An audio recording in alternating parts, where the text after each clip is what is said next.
may aro. Doon din ang turo niya. So may bato na yan. Doon. So may bato na yun kaharap nung muka ng ano to, muka na to.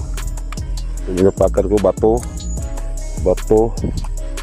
na may butas, bato at saka hugis triangle ang bato. Dito nakakwent. Ito triangle. Ulo niya iba talaga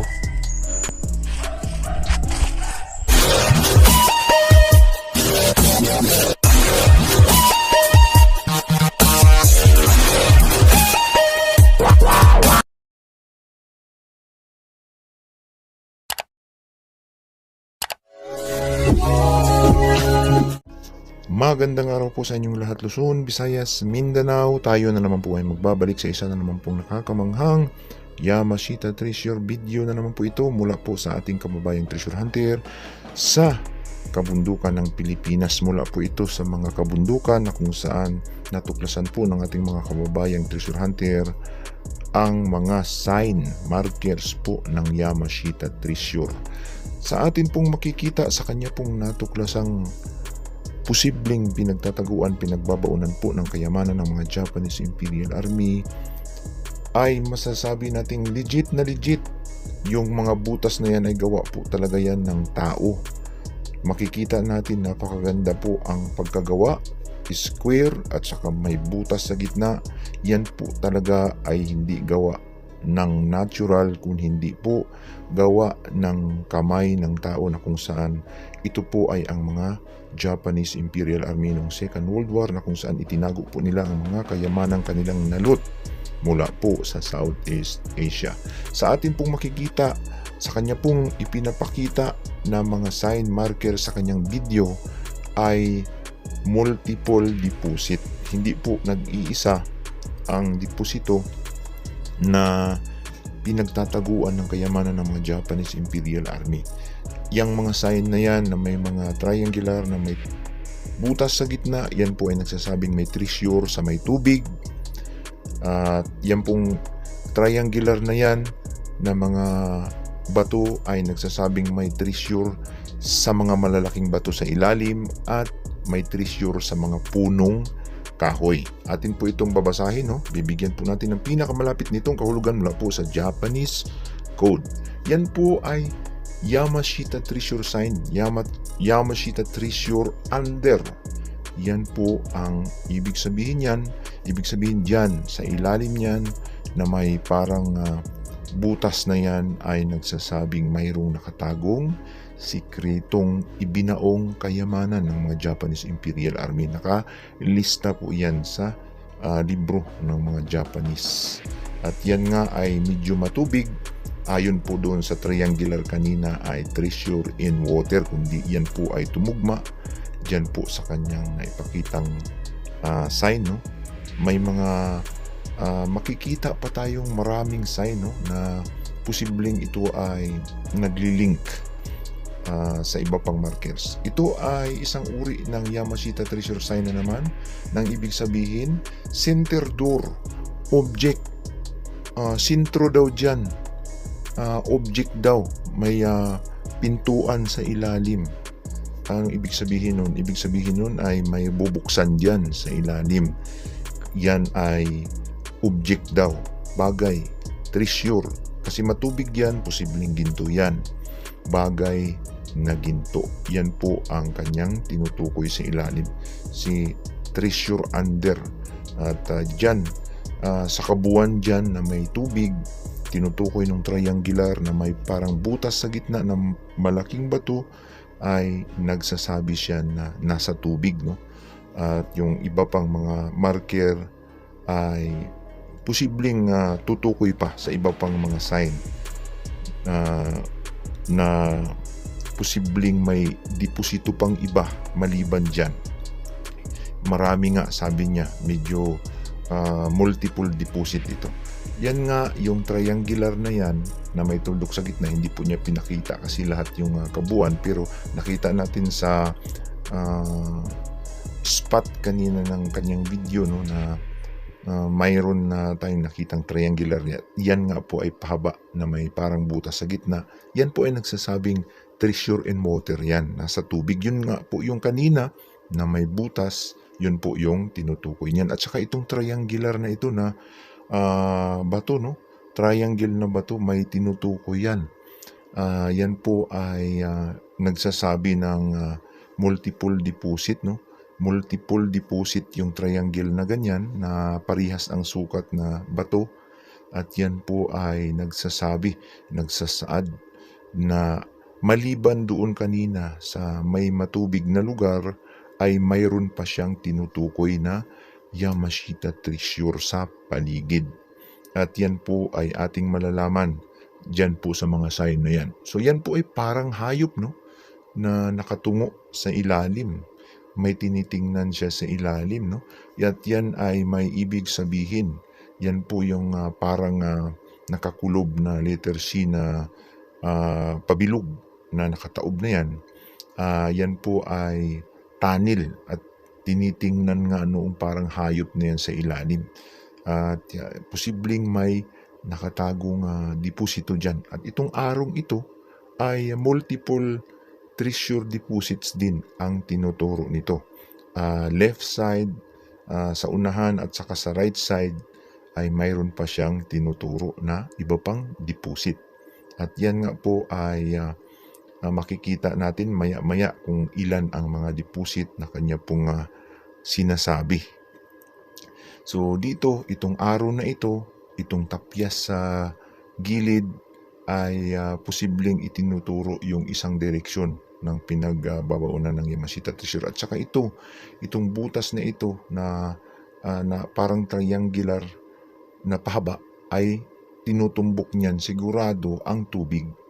Tubig ang tinuturo niyan, at saka yung biyak niya sa gilid ay tinutumbok naman yung parang letter C na nakataob na bato at may parang nakatungo na hayop. At may kahoy sa gilid, no? Ay, ang kahoy na yan, posibleng matagal na yan, maliit lang. Hindi lang yan yung kahoy na malalaki. May mga kahoy kasi na centennial kahit na maliliit. Kung inabot ang panahon ng hapon ay posibleng sign din yan. So ito nga ay isang uri ng markers na nakatingin siya, no? Yung hayop nakatingin sa bato na tunnel sa ilalim. Sabi niya may tunnel sa ilalim. Posibleng ito ay may sikreto dito sa ilalim. Yun po ang tinuturo noong hayop na yun, no? At may nakatago dyan sapagkat tinitingnan siya ng ulo na nakatungo. At yan nga ay tunnel nga sa ilalim na posibleng may inilagay yan. Maliban pa kasi dun sa isa pang kanina na treasure ay mayroon pang iba. So ito ay Yamashita treasure under. Treasure under. Ibig sabihin mayroong nakatago sa ilalim dyan, no? At yan ay purmang tunnel. Posibleng may tunnel dyan sa ilalim at yan nilagyan ng treasure.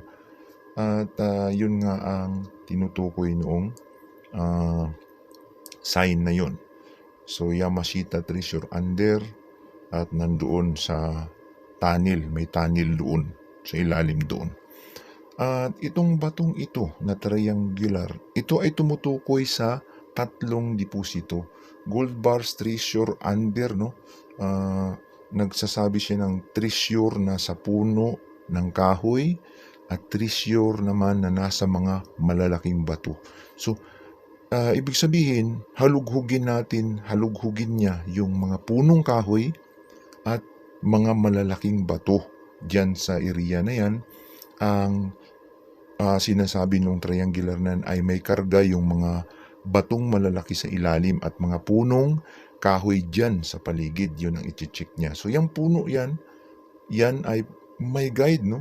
Kung yan man ay inabot ang panahon ng digmaan, ay yan nga ay guide. Yung tinutukoy ng triangle kanina na may deposito sa punong kahoy at sa mga batong malalaki ay posibleng yan sa ilalim dyan ng punong kahoy na yan ay may nakatagong kayamanan. So, multiple deposit, hindi lang nag-iisa. Posibleng hindi lang yan tatlo, ikinalat sa paligid sapagkat mga bato daw at saka mga punong kahoy ay may karga sa ilalim. Yun ang tinutukoy ng sign.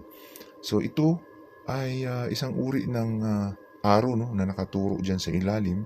So magkasama yan, yung tunnel sign na yan, yung kahoy na yan, isang lokasyon lang yan, digging spot din yan, at posibleng may ipinasok dyan sa ilalim sa kasama yung punong kahoy na may tunnel daw sa ilalim, yung tinitingnan ng parang hayop, no? Yan po ay isang uri ng arrowhead, yung nakatungo, at yan nga ay isang uri ng sign ng Yamashita Treasure. So ito ay nagtuturo ng direksyon doon sa may punong kahoy, at itong isa naman ay papunta sa left side na posibleng may isa pang treasure nga. Yun kanina, at yung isa naman na malaki na yan ay may tinuturo pa siyang iba na maaring malaking sikretong kayamanan sa loob ng malaking tunnel. So nakatunnel. So itong araw na ito sa gilid ay tinuturo niya yung puno na may parang tunnel doon na sign, yung in-next natin kanina ng digging spot. Yan ang tinuturo ng isa. So maaring may isa dyan, may treasure dyan, bukod doon sa kanina sa mga treasure under na ating nasabi, na may treasure sa tubig, may treasure naman sa mga punong kahoy dyan. Lahat ng mga puno dyan na suspected na mayroong nakalagay na araw pa ilalim ay may karga. Ayon po dun sa triangular na sinasabi niyang multiple deposits nasa mga puno at nasa mga bato at nasa tubig. So marami, no? Nakita natin na ang mga sign, markers na kanyang pong ipinakita sa atin mula po sa kanyang video na ipadala, no, na multiple deposit o Yamashita Treasure.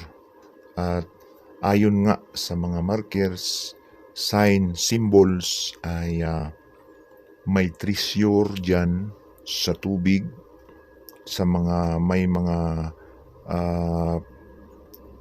pabilog na butas. Yan po ay Yamashita Treasure under. At yung parang square na yan na sinasabing pintuan daw sa ilalim at sintro ng isang deposito, object na nasa ilalim. At sinasabi niyang bukod dyan sa mga yan, bukod dyan sa may mga tubig na yan, ay may mga karga pa doon sa mga punong kahoy, sa paligid, at yung mga bato, malalaking bato na may mga sign doon na arrowhead pa ilalim. Ibig sabihin, marami ang ikinalat sa area na yan. Posibleng mga punong malalaki dyan ng mangga, punong nyug ng matatagal na, punong kahoy na kung saan sintinyal na may makikitang sign ay posibleng may Yamashita Treasure.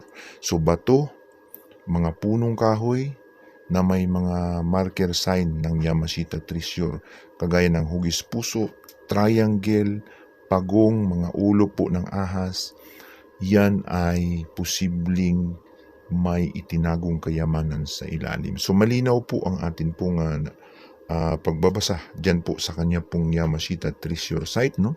Sana po ay naintindihan ng ating ka-treasure hunter kung saan hahanapin ang Yamashita Treasure na kanya pong natuklasan na posibleng mapagkuhanan ng kayamanan dyan po sa kanyang kinaroroonan ngayon.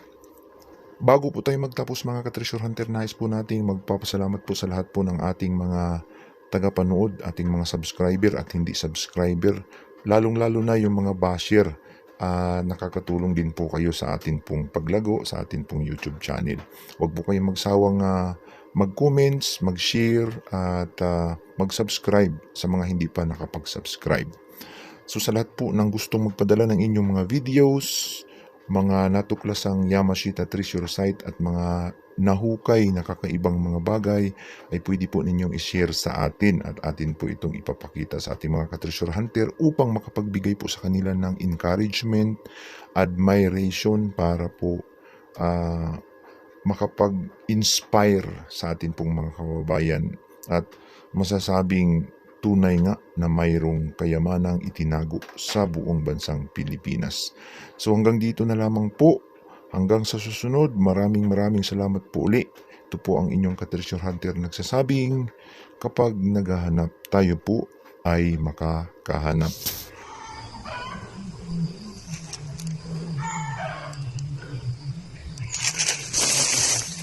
Muning bangag.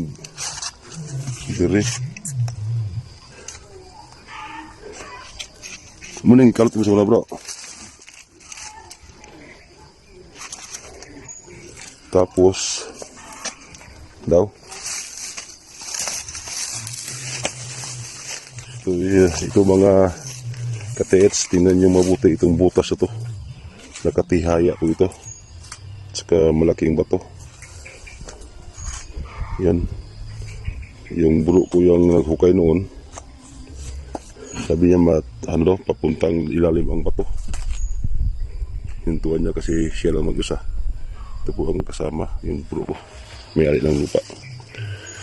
Tapos doon ang mangga sa taas, punta natin. Bro, ito po yung lumang mangga noon, sabi niya. Ito, southwest ang direksyon, sinumpasan ko yung butas. Ito ang tamaan. Ito. Dito raw yung punong mangga, napakalaki noon, sabi niya. Dapat paligiran ng mga bato kung may butas sa gilid. Ito, bato. Itong bato na hugis triangle. Ito. Tapos bato. Tapos ito, mga bato. Papaligiran ang punong kahoy na mangga dito sa gitna.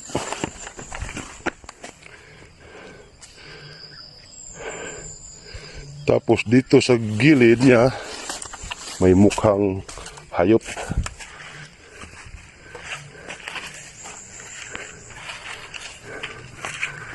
Yan o.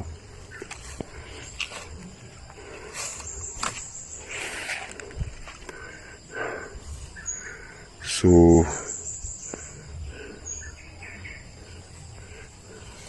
nakaturo siya dito.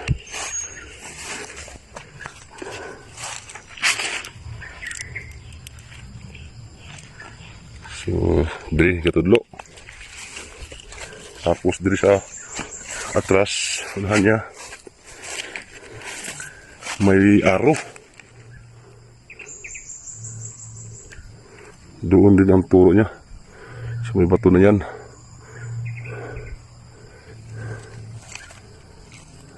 Sa likod na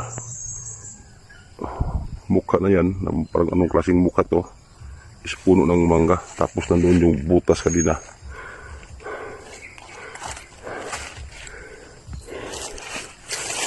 Dito sa unahan niya may butas din.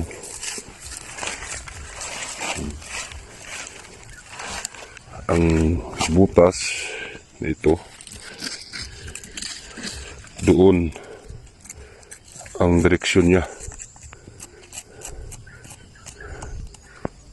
Doon. So, bato na yun, kaharap nung mukha ng mukha na to. Yan. Parang mukha ng pagong. Diyan naka duko sa bato na to. Ito na.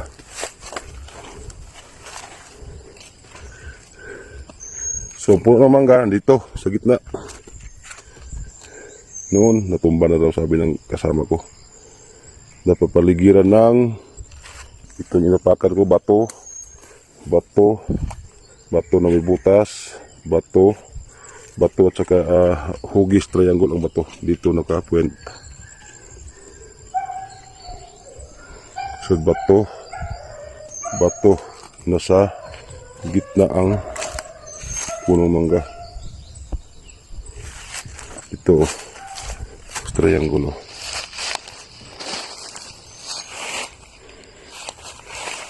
Doon naka-point ang isang niya, parte dun sa kasama ko.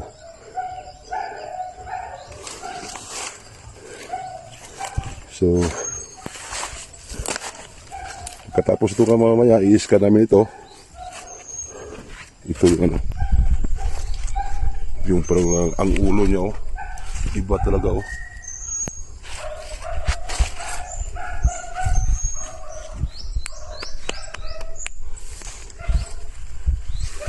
Yan. Tapos dito, klarong-klaro na ang pointer dito, na hugis arrow.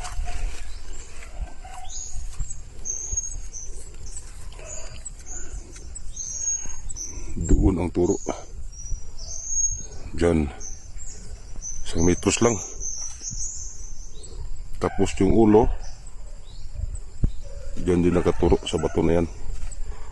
So, yung butas na malaki, doon, mga 15 meters ang distansya. Southeast ang direksyon niya. Dito ang southeast.